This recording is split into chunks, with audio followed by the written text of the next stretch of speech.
Hello friends, அஸ்ஸலாமு அலைக்கும். Welcome to Haji's kitchen. இந்த வீடியோவில் ரொம்ப சிம்பிளாக ஃபிஷ் தோசை எப்படி ப்ரிப்பேர் பண்ணுறதுன்னு தான் பார்க்க போகிறோம். இது பிகினர்ஸ் கூட ஈஸியாக ரெடி பண்ணிடலாம். இந்த வீடியோவை ஸ்கிப் பண்ணாமல் பாருங்கள். ஃபஸ்ட்டு இது எப்படி பண்ணுறதுன்னு பார்த்துடலாம். இதுக்கு நான் ஒரு ஃப்ரை பண்ண ஃபிஷ் எடுத்திருக்கேன். இந்த ஃபிஷ்லேருந்து அதோட முள்ளெல்லாம் இல்லாமல் அதோட சதை பகுதியை மட்டும் நான் இந்த மாதிரி தனியாக பிரித்து எடுக்க போகிறேன். கேர்ஃபுல்லாக பார்த்து முள்ளே இல்லாமல் தனியாக எடுத்து வச்சுக்கோங்க. ஏன்னா குழந்தைங்கள்லாம் விரும்பி சாப்பிடுவாங்க. அதனால் இப்போ நான் இந்த மாதிரி அந்த முள் தனியாகவும் அதோட சதையை தனியாகவும் நான் எடுத்து வச்சுருக்கேன். இது இருக்கட்டும். இப்போ நான் ஒரு மிக்சிங் பவுல் எடுத்து அதில் ஒரு எக்கை சேர்த்துக்கிறேன். இது கூடவே நான் ஃபைனாக சாப் பண்ணி வச்சுருந்த கொஞ்சமாக பல்லாரி வெங்காயம் சேர்த்துக்கிறேன். அதுக்கப்புறமா நான் துருவன கேரட் கொஞ்சமாக சேர்த்துக்கிறேன். ஃபைனாக சாப் பண்ண கொத்தமல்லி இலையை இது கூட நான் சேர்த்துக்கிறேன். இப்போது நம்ம டேஸ்ட்டுக்கு பிடிச்ச மாதிரி ஸ்பைசஸ் ஆட் பண்ணிக்கலாம். நான் இதில் கொஞ்சமாக சால்ட்டு, அரை ஸ்பூன் பெப்பர், கொஞ்சமாக சிக்கன் மசாலா, அது கூட கொஞ்சமாக மிளகாத்தூள் ஆட் பண்ணிக்கிறேன். உங்களோட டேஸ்ட்டுக்கு தகுந்த மாதிரி நீங்கள் இதில் அட்ஜஸ்ட் பண்ணிக்கலாம். எனக்கு இதெல்லாம் பிடிக்குங்கிறதுனால இதை நான் சேர்த்துருக்கேன். இதெல்லாம் சேர்த்துட்டு நல்லா பீட் பண்ணி எடுத்துக்கோங்க. இது இருக்கட்டும். இப்போ நான் ஒரு தோசைக்கல்லை சூடு பண்ணி அதில் ஒரு தின்னாக ஒரு தோசை ஊற்றிக்கிறேன்.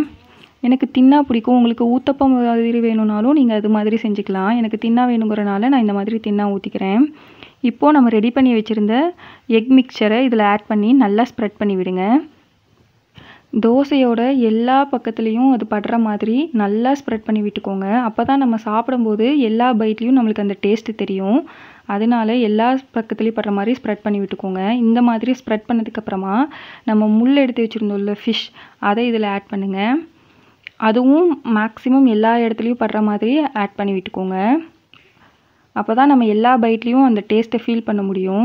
கண்டிப்பாக இதை ட்ரை பண்ணி பாருங்கள். இதை மேலே ஆட் பண்ணதுக்கப்புறமா நான் ஒரு தோசை கரண்டி வச்சு இதை இந்த மாதிரி நல்லா உள்ளே அழுத்தி விடுறேன். அப்போ தான் அந்த எக்கோட இது கொஞ்சம் பிளெண்ட் ஆகி நம்மளுக்கு அது செப்பரேட்டாக மேலே வராமல் இருக்கும். இந்த ஸ்டேஜில் நான் ஆயில் ஆட் பண்ணுறேன். உங்களுக்கு ஆயில் இல்லைன்னா நெய் எது வேணாலும் நீங்கள் ஆட் பண்ணிக்கலாம் உங்கள் டேஸ்ட்டுக்கு தகுந்த மாதிரி. ஃப்ளேமை லோவாக வச்சுட்டு இப்போ நான் ஒரு லிட் போட்டு க்ளோஸ் பண்ணுறேன். ஒரு 3 மினிட்ஸ்க்கு அப்புறம் ஓப்பன் பண்ணி பார்க்குறேன். நம்மளோட எக்கு ஃபுல்லாக நல்லா குக் ஆயிடுச்சு. இப்போ நம்மளோட ஃபிஷ் தோசை ரெடி ஆயிடுச்சு. செம்மையாக அப்படியே கிறிஸ்பியாக முறுன்னு ரெடி ஆயிடுச்சு. இதை நான் இப்போ வந்து ஒரு சர்விங் பிளேட்க்கு ட்ரான்ஸ்ஃபர் பண்ணிக்கிறேன். எப்போவும் ஒரே மாதிரி தோசை சாப்பிட்டு போர் அடிக்குதுன்னா இந்த மாதிரி ட்ரை பண்ணி பாருங்கள். குழந்தைங்களுக்குலாம் ரொம்ப பிடிக்கும். இதில் அப்படியே ஒவ்வொரு பைட்லேயும் அந்த ஃபிஷ்ஷு, அந்த எக்கு, அப்புறம் நம்ம போட்டிருந்த அந்த வெங்காயம், கேரட், அதோட எல்லா டேஸ்ட்டும் தெரியும். கண்டிப்பாக இந்த மாதிரி ட்ரை பண்ணி பாருங்கள். நம்ம மிளகுத்தூள்லாம் ஆட் பண்ணியிருக்கிறனால அதோட லைட்டான ஸ்பைசினஸ் எல்லாமே செம்மையாக இருக்கும். ஒன்ஸ் இதை ட்ரை பண்ணி பார்த்துட்டு எப்படி இருக்குன்னு கமெண்ட் பண்ணுங்கள். தேங்க்ஸ் ஃபார் வாட்சிங். லைக் பண்ணுங்கள், ஷேர் பண்ணுங்கள், சப்ஸ்கிரைப் பண்ணுங்கள். பாய்.